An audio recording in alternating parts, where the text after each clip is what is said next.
Hello students, this is our science class and we will start a new chapter, that is chapter number 8 cell structure and function। Cell के बारे में पढ़ेंगे और ये हमारा इस सेमेस्टर का लास्ट चैप्टर है। सेल के स्ट्रक्चर पढ़ेंगे और सेल के फंक्शन क्या है वो पढ़ेंगे। देखिए सेल क्या है, अगर एक हम दीवार की बात करते हैं, दीवार हमें पता है ईंटों से बनी है, उसमें जो ईंट है सबसे छोटी क्या है, उसमें ईंट है और वो ईंट मिल कर क्या बना रही है, दीवार। वैसे ही हमारी बॉडी में सबसे छोटी यूनिट है cell. Cell is the basic unit of life को स्टार्ट एक सेल करती है। और जैसे दीवार में एक ईंट है उससे मिलकर बनी है दीवार, वैसे ही हमारी बॉडी में सेल हैं, सेल मिलकर ही एक ऑर्गेनिज्म बनता है। ठीक है, सेल मिलकर टिश्यू बनाते हैं, टिश्यूज़ मिलकर ऑर्गन एंड ऑर्गन मिलकर ऑर्गन सिस्टम और ऑर्गन सिस्टम मिलकर एक बॉडी बनाते हैं। ठीक है, You have already learned that things around us are either living or non-living। आपने पढ़ा है कि हमारे चारों तरफ जो चीज़ें होती है वो या तो लिविंग होती है या नॉन लिविंग होती है। लिविंग मीन्स सजीव वस्तुएं जो ग्रो करती हैं, ब्रीथ करती हैं, नीड फूड होती है, एक्सक्रीट करती हैं। ठीक है, और नॉन लिविंग जो जीवित नहीं है। Further you may recall that all living organism carry out certain basic function. और ये भी पता है आपको कि लिविंग जो थिंग्स हैं, लिविंग बीइंग्स हैं जो, वो क्या करते हैं, कुछ बेसिक फंक्शन करते हैं। बेसिक फंक्शन कौन से करते हैं, लाइक वो रेस्पिरेशन करते हैं, सांस लेते हैं, डाइजेशन ऑफ फूड होता है उनमें, फूड को पचाते हैं, सर्कुलेशन होता है, एक्सक्रीट करते हैं, ग्रो करते हैं। ठीक है, ये सब उसके बेसिक फंक्शंस हैं। Different sets of organs perform the various functions you have listed. अलग अलग टाइप के ऑर्गन हैं, वो अलग अलग टाइप के फंक्शन करते हैं।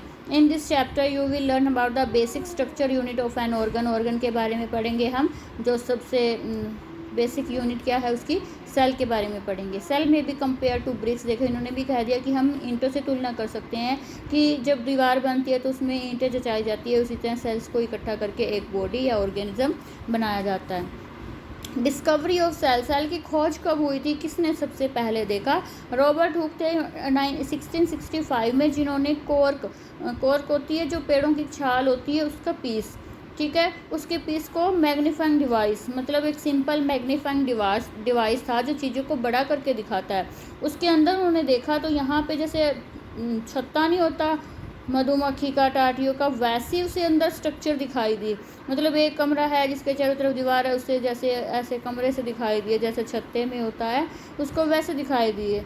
ठीक है, he took thin slice of कोक एंड ऑब्जर्व, फिर उसने वो टुकड़ा लिया और उसको माइक्रोस्कोप के नीचे देखा। He notice patterned boxes of compartment in the कोक स्लाइस, उसको कमरे जैसे स्ट्रक्चर्स उसमें दिखाई कि जैसे अलग अलग कमरे जुड़े हुए हैं। This boxes appear like a Honey comb, मधुमक्खियों का जो छत्ता होता है उसकी तरह उसे दिखाई दिए। He also notice that one box was separated from other by A wall और पार्टीशन। उन्होंने ये भी देखा कि एक जो कमरा है लाइक वो दूसरे से अलग है, किससे, एक दीवार जैसे स्ट्रक्चर से। उनको उन्होंने क्या नाम दिया, सेल वॉल या सेल वॉल कहेंगे। और ये एक जो कमरा था या एक जो बॉक्स था वो एक सेल थी। ठीक है, और ये कौन सी होती हैं, डेड सेल होती हैं। ये कॉर्क की बात कर रहे हैं, जो पेड़ की छाल में जो थी वो डेड सेल थी।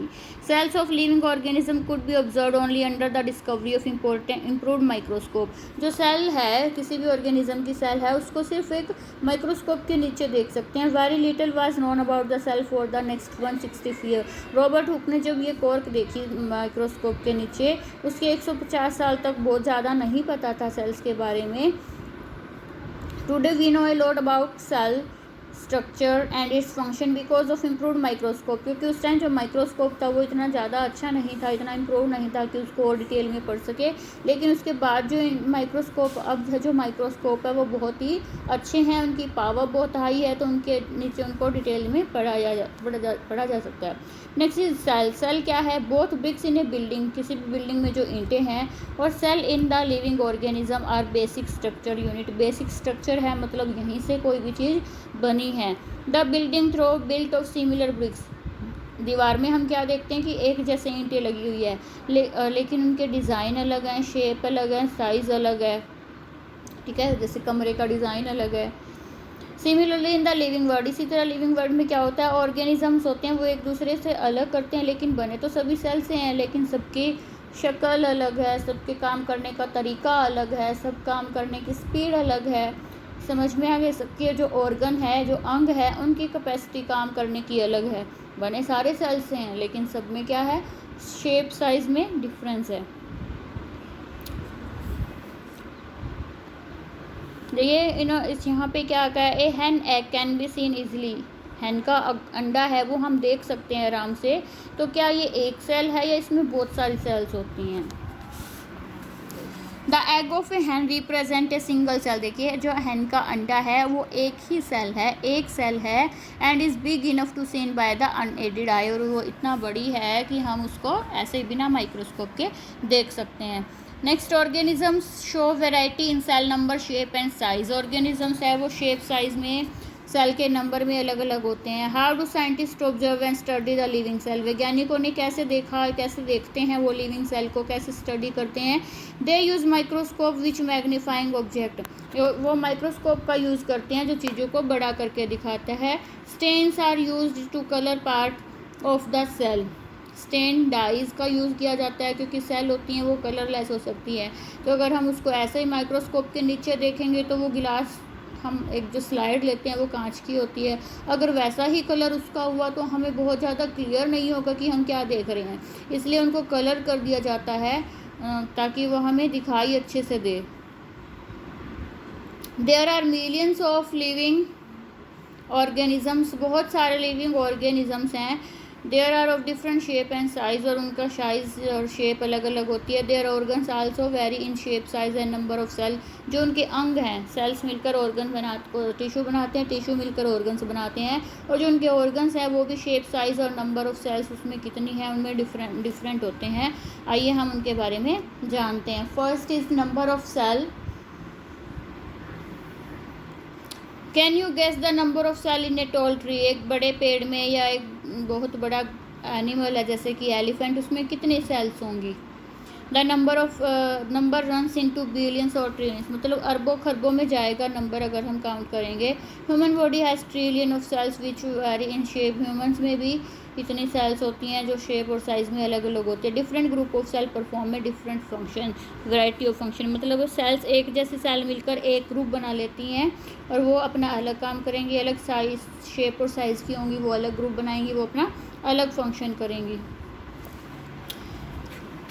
ऑर्गेनिज्म मेड, ये देखिए ऑनियन में ऐसे दिखाई देता है और मैंने ऐसा माइक्रोस्कोप में दिखाया भी था आपको। Organism made of more than one cell. अब ये देखिए यहाँ पे ये कमरे से दिखाई दे रहे हैं हमें, ये एक कमरा बन गया, ठीक है, और ये अलग हो रहा है दूसरों से दीवार से।